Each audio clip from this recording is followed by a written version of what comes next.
నా గుండె పగిలే పరిస్థితులు ఎందుకయ్యా అనుమతించావు? వచ్చింది ఆ ప్రశ్న. ఎందుకయ్యా నా గుండె పగిలే పరిస్థితుల గుండా నన్ను నడిపించావు? నీళ్ళలో అగ్నిలో నన్ను ఎందుకు పడేసావయ్యా? ఈ ప్రశ్నలు వచ్చింది కదా. In God's perfect plan even your sufferings make sense. Hallelujah. దేవుని ఉన్నతమైన ఉద్దేశములో ఈ సఫరింగ్, ఈ శ్రమలు కూడా, శ్రమ నొంది ఉండుట నాకు మేలాయను, ప్రతి కీడుని కూడా మేలుగా మార్చగలిగిన దేవుడు.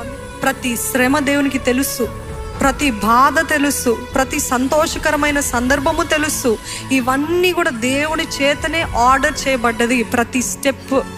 గుడ్ మ్యాన్ అంటే ఆయన యందు భయభక్తులు కలిగిన వారి జీవితంలో, భక్తిహీనుల విషయంలో మాట్లాడలేదండి. భక్తి కలిగిన వారి జీవితంలో శ్రమ కూడా దేవుని చిత్తములో ఉందంట. నమ్ముతున్నారా? అంటే నేను పడుతున్న ఈ శ్రమ, ఇది దేవుని